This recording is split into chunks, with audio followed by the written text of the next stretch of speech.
नमस्कार, आपका स्वागत है फटाफट खबरों में। मैं हूं आपके साथ भावना रनौत। आज हम लेकर आए हैं उत्तराखंड के हर छोटे बड़े शहर की सबसे तेज और ताजा खबरें। तो चैनल को सब्सक्राइब कीजिए और वीडियो कहां से देख रहे हैं कमेंट बॉक्स में जरूर बताएं। सर्वाधिक सभा करने वाले स्टार प्रचारक बने उत्तराखंड सीएम पुष्कर सिंह धामी की 25 से अधिक जनसभाएं व रोड शो।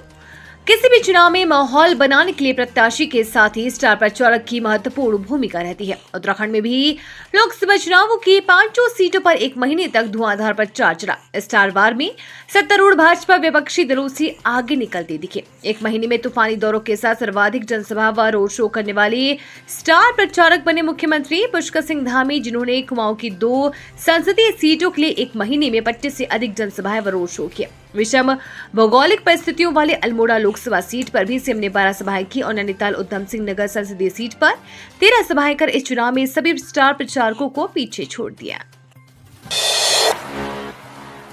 सीजन में पहली बार 37 डिग्री पहुंचा तापमान। 19 अप्रैल को ऐसा रहेगा मौसम। बुधवार को पचवादून में सीजन का सबसे गर्म दिन रहा। अधिकतम तापमान 37 डिग्री दर्ज किया गया। जलती और चुभती गर्मी से लोग पस्त नजर आए। गर्मी अधिक होने के चलते कई लोग घरों से बाहर ही नहीं निकले। मौसम विभाग ने 19 अप्रैल को बारिश का पूर्वानुमान लगाया है। बीते 3 दिनों से पचवादून में मौसम काफी सुहावना था। आसमान में बादल छाए हुए थे। सुबह से शाम तक ठंडी हवाएं चल रही है। कुछ स्थानों पर हल्की बूंदाबांदी भी हुई थी, लेकिन बुधवार को गर्मी ने एक बार फिर अपना असर दिखाया। सुबह से ही चटक धूप खिली थी। दोपहर करीब 12 बजे सूरज के आसमान चढ़ते ही वातावरण में गर्मी बढ़ गई। दिन में अधिकतम तापमान 37 डिग्री सेल्सियस तक पहुंच गया।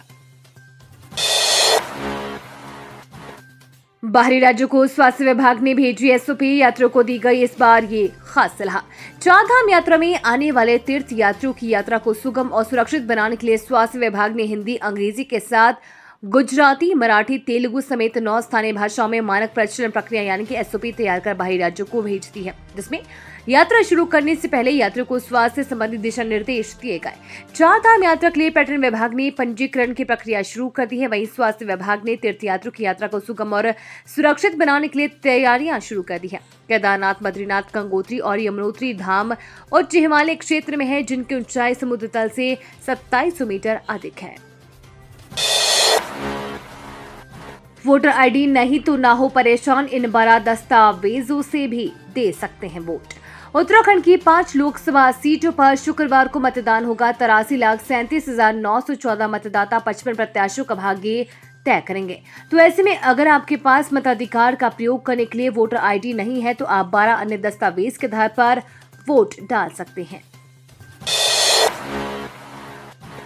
पड़ोसी के साथ नजीबाबाद से कोटद्वार घूमने आया था किशोर, नदी में नहाने के दौरान डूबकर हुई मौत। कोटद्वार में स्थित बली मंदिर के पीछे खोर नदी में नहाने के दौरान नजीबाबाद निवासी एक किशोर की मौत हो गई है। बेटी की मौत की खबर सुनते ही परिवार में कोहराम मच गया। जानकारी के अनुसार नजीबाबाद निवासी रियाज अपने पड़ोसी के साथ कोटद्वार आया था। वहां से ये सीधे सिद्धबली के पास खोर नदी में स्नान करने चला गया। उसे नदी की गहराई का अंदाजा नहीं लगा और वो काफी दूर तक चला गया, जहां डूबने से उसकी मौत हो गई। उत्तराखंड में आज खुले रहेंगे अस्पताल, मेडिकल कॉलेज, स्कूलों और उद्योगों में रहेगी छुट्टी। लोकसभा चुनाव के लिए पहले चरण में होने वाले मतदान के दिन 19 अप्रैल शुक्रवार को प्रदेश के सभी राजकीय अस्पताल और मेडिकल कॉलेज खुले रहेंगे। डॉक्टर, पैरामेडिकल स्टाफ और कर्मचारियों की रोटेशन में ड्यूटी लगेगी, जिससे वे मतदान का प्रयोग कर सके। इस संबंध में सचिव स्वास्थ्य डॉक्टर आर राजेश कुमार ने आदेश जारी किए हैं। प्रदेश की 5 लोकसभा सीटों पर शुक्रवार को होने वाले मतदान के लिए प्रदेश में सार्वजनिक अवकाश घोषित किया गया है। बैरक में कांग्रेस के जनरल कर्नल राहुल खड़गे का उत्तराखंड में होता रहा इंतजार, सेना पर दारोमदार। लोकसभा चुनाव के रण में उतरने के बजाय कांग्रेस के जनरल कर्नल यानी केंद्रीय नेता बैरक में ही रहे। प्रचार का सारा दारोमदार चुनावी समर में उतारे गए सेनापति और सेना पर रहा है। प्रचार खत्म होने के 3 दिन पहले पार्टी की राष्ट्रीय महासचिव प्रियंका गांधी ने उत्तराखंड की 2 लोकसभा सीटों पर जनसभा करने के लिए वक्त निकाला। प्रचार के आखिरी दिन सचिन पायलट मैदान में उतरे। स्टार प्रचारकों के तौर पर इमरान प्रतापगढ़ी भी आए। अल्मोड़ा और टिहरी सीट पर पार्टी के किसी बड़े नेता की चुनावी रैली नहीं हुई। प्रचार के लिए राहुल गांधी, मल्लिकार्जुन खड़गे, सलमान खुर्शीद, हिमाचल प्रदेश के मुख्यमंत्री सुखविंदर सिंह सुक्खू का इंतजार होता रहा। आयुष्मान भारत के तहत लोगों का उपचार करने में एम्स ऋषिकेश अव्वल 2018 से शुरू हुई थी योजना। एम्स ऋषिकेश के नाम एक और उपलब्धि जुड़ी है। भारत सरकार की आयुष्मान योजना के तहत मरीजों का इलाज करने में एम्स ऋषिकेश पूरे देश भर के एम्स संस्थानों में पहले नंबर पर है। यहाँ इस योजना के तहत अब तक 1 लाख से अधिक मरीजों का इलाज किया जा चुका है। एम्स ऋषिकेश में अक्टूबर 2018 से आयुष्मान भारत योजना शुरू हुई थी। तब से लगातार यहाँ बड़ी संख्या में उत्तराखंड सहित देश के अन्य प्रदेशों के मरीज इस योजना के तहत अपना उपचार करा रहे हैं। मतदान तक सील रहेगी सीमाएं, ड्रोन से रखी जाएगी नजर, तैनात रहेगी पैरामिलिट्री फोर्स की स्पेशल टीम। 19 अप्रैल को मतदान के दिन उत्तराखंड व उत्तर प्रदेश की सीमाओं पर पुलिस व पैरामिलिट्री फोर्स का सख्त पहरा रहेगा। मतदान प्रक्रिया संपन्न होने तक सीमाओं को पूरी तरह से सीज किया जाएगा। साथ ही ड्रोन की मदद से सीमाओं के आसपास के क्षेत्र में नजर रखी जाएगी। व्यवस्थाएं बनी रहे, इसके लिए अधिकारी व चुनाव आयोग की टीमें लगातार सीमाओं पर गश्त करती रहेगी।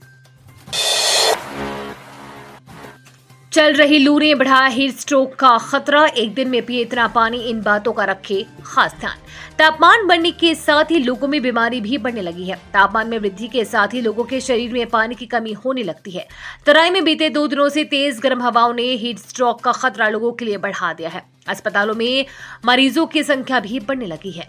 चिकित्सकों का कहना है कि ऐसे में घर से निकलने से पहले पानी खूब पीकर ही निकले और धूप से बचने के लिए छाता या गमछा का प्रयोग कर सकते हैं। गर्मियों में शरीर के अंदर पानी की कमी लोगों के लिए जानलेवा बन सकती है, जिससे डायरिया होने का खतरा बढ़ गया है। नवजात शिशुओं 5 से 15 वर्ष तक के बच्चों के अंदर हीट स्ट्रोक की समस्या सबसे अधिक देखी जाती है। 2 दिन से लापता युवकों की बाइक मिली खाई में, एक की मौत, दूसरा गंभीर घायल। रामनगर की ओर से गैरसैंण के लिए बाइक से निकले कबाड़ का कार्य करने वाले 2 युवक लापता हो गए। 2 दिन बाद दोनों बाइक समेत गहरी खाई में मिले। रेस्क्यू करने के बाद एक का शव बरामद हुआ, जबकि दूसरा गंभीर रूप से घायल हालत में मिला। घायल को नजदीक के स्वास्थ्य केंद्र से प्राथमिक उपचार के बाद हायर सेंटर रेफर कर दिया। हरीश रावत ने किया उत्तराखंड की 5 सीट पर जीत का दावा, कहा राज्य की जनता चाहती है बदलाव। उत्तराखंड के पूर्व मुख्यमंत्री एवं कांग्रेस के वरिष्ठ नेता हरीश रावत ने दावा किया है कि 10 साल के लंबे अंतराल के बाद कांग्रेस हरिद्वार सहित प्रदेश की 5 सीट जीत रही है। रावत ने कहा कि उत्तराखंड में परिवर्तन की लहर है, प्रदेश की जनता बदलाव चाहती है। हरीश रावत ने यहाँ प्रेस क्लब में पत्रकार वार्ता के दौरान कहा कि चुनाव में लोग कांग्रेस का स्वागत कर रहे हैं, बैठकों के लिए आमंत्रित कर रहे हैं, कांग्रेस के प्रति भरोसा जता रहे हैं। उन्हें जनता पर पूरा भरोसा है। जनता से मिल रहे समर्थन और आशीर्वाद से हरिद्वार सीट से कांग्रेस प्रत्याशी वीरेंद्र रावत भारी बहुमत से चुनाव जीतेंगे। हल्द्वानी में खेलते खेलते लापता हो गए 3 दोस्त, 5 दिन बाद भी नहीं लगा कोई सुराग, जाने मामला।